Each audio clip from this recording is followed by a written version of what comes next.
Now we're going to cross to Canberra and catch up with the Resources Minister, Keith Pitt. Keith, good to talk to you. You must have got a cold chill when you read the Australian this morning and saw those news poll numbers. Oh, Chris, there's only one that matters, as you know very well. And I've been here for a little while now, and I've got to say, we've been behind for other terms pretty much all the time I've been here, so this is no surprise to me that it's a challenging period of time. But Australians are resilient. They'll come through this as they have every other challenge. And look, I think it's just after 2 years that they're over it. They want to know when this will come to an end. They want consistency across the country. And as you've outlined, they've got some challenges there with particular states doing different things. Well, the truth is, Keith Pitt, is that no one knows when it will come to an end. But what can come to an end is these over-the-top rules and the differences from state to state. Do you agree that the Prime Minister and the federal government needs to take a stronger stand, needs to force its opening up views and living with the virus views on the states? Well, if we look at Western Australia, first of all, the Western Australian people are a bit like Queenslanders, Chris. They hate being told what to do by someone that's not from WA. So as a bloke from Bundaberg, I won't be telling them what to do. But I think they're entitled to ask, if not now, when. And they've been through this now for 2 years. What is it that needs to happen in states like Western Australia and others to get back to the most normal situation we can possibly manage? I mean, in my own portfolio, the resources sector has gone above and beyond to keep themselves operational. They've broken all records, $379 billion forecast. That's how we're paying for schools and roads and hospitals. And I think they've had enough.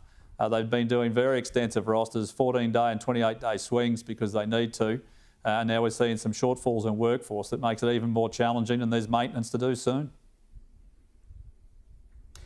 Yeah, look, it's a difficult situation, but what do you think of the Labor Party positioning itself on this? They're saying that the government stuffed up the pandemic. Of course, you should have got vaccines out more quickly. Of course, everybody should have a dozen rapid antigen tests in their mailbox, but where is Labor on this? Where are they positioning themselves on pandemic management? What would they do differently?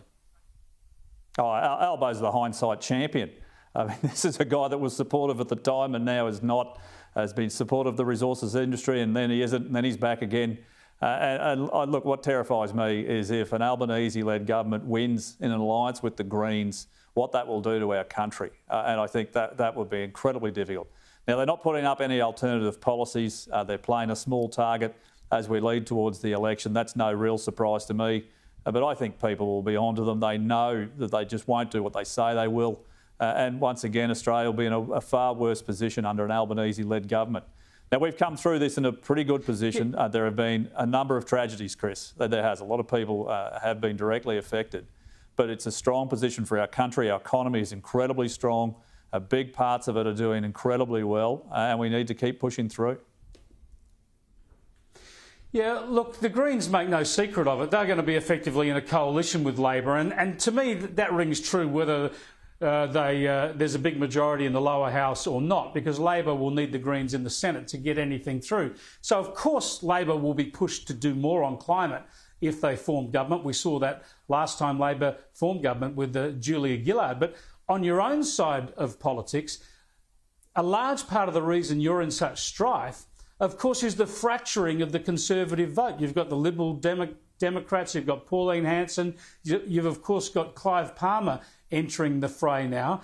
Is it the case that you just haven't been strong and clear enough on climate to differentiate from these small party independent Conservatives? Oh, you've also got the voices of Labor and all the other individuals who are basically part of the Greens.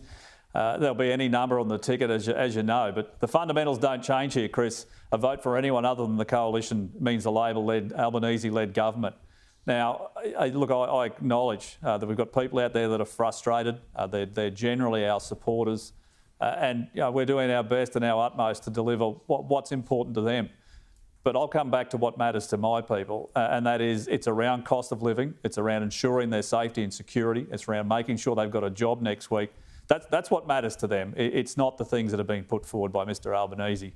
And if you get a Deputy Prime Minister, Adam Bant, well, that'll be no gas projects, no new coal projects, and they'll get rid of coal by 2030. So that means no Beetaloo Basin, that means nothing in the Bowen Basin, that means an end to critical minerals, for example. They will end all of those resource projects which are worth billions of dollars and tens of thousands of jobs. And it's how we keep people employed.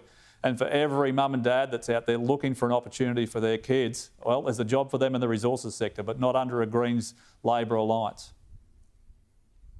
Well, Keith Pitt, I don't think we're going to see Adam Bandt as Deputy Prime Minister, but certainly the Greens would have some influence. You've got an argument to make. You've got less than 4 months to make it. Good luck to you. Thanks for joining us.